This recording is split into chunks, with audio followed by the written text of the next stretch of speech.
بسم اللہ الرحمن الرحیم۔ آپ دیکھ رہے ہیں یوٹیوب چینل وکاس اسٹوڈیو۔ آج ہم ایک اور نئے پیغام کے ساتھ حاضر ہوئے ہیں۔ اگر ویڈیو اچھی لگے تو چینل کو سبسکرائب کریں اور بیل کے آئیکن کو ضرور دبائیں۔ ایک مرتبہ حضرت خضر علیہ السلام دریا کے کنارے بیٹھے تھے۔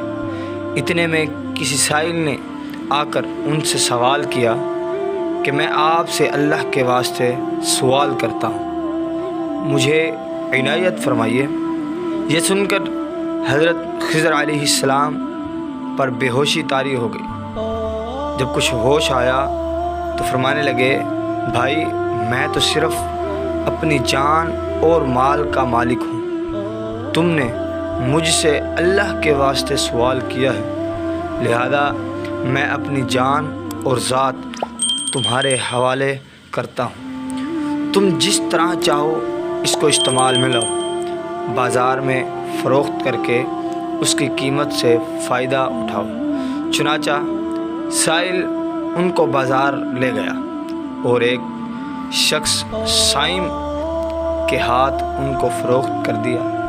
یہ سائم خرید کر ان کو اپنے گھر لے گیا، جس کی پشت پر اس کا ایک باغ تھا۔ چنانچہ سائم نے حضرت خضر علیہ السلام کو ایک کدال دے کر کہا کہ سامنے والا پہاڑ جو 3 مربع میل رقبے میں واقع تھا، اس کی مٹی کاٹ کاٹ کر باغ میں ڈال دو۔ اور یہ حکم دے کر سائم اپنے کسی ضرورت سے کہیں چلا گیا اور حضرت خضر علیہ السلام اس پہاڑ سے مٹی کاٹ کاٹ کر باغ میں ڈالنے لگے۔ جب سائم گھر واپس آیا تو اس نے گھر والوں سے دریافت کیا کہ تم نے غلام کو کھانا بھی کھلایا یا نہیں؟ گھر والوں نے جواب دیا کہ ہمیں معلوم ہی نہیں غلام کہاں ہے۔ یہ سن کر جب سائم خود کھانا لے کر باغ میں آیا تو اس نے دیکھا کہ وہ غلام یعنی حضرت خضر علیہ السلام تمام پہاڑ کی مٹی کاٹ کر ڈال چکے تھے اور اپنے کام سے فارغ ہو کر اپنے مولا حقیقی کی عبادت میں مصروف تھے۔ یہ دیکھ کر ان کو بڑا تعجب ہوا اور اس نے دریافت کیا کہ یہ تو بتائیے کہ آپ کون ہیں؟ یہ بات سن کر حضرت خضر علیہ السلام پر کچھ بے ہوشی سی طاری ہو گئی اور پھر افاقہ ہونے پر انہوں نے فرمایا کہ بھائی میں خضر ہوں۔ جس کو سن کر سائم کے ہوش اڑ گئے کہ تو نے یہ کیا کیا؟ ان کو غلام بنا کر ایسے کام پر لگایا، یہ تو انتہائی گستاخی ہے۔ پھر یہ سوچنے کے بعد سائم نے توبہ کی اور پروردگار سے عذر خیر خواہی کے ساتھ حضرت خضر علیہ السلام کو آزاد کر دیا اور اللہ کی بارگاہ میں عرض کیا کہ اے رب العالمین، مجھ سے اس کا مواخذہ نہ کیجیے گا کیونکہ میں ان کو جانتا نہیں تھا۔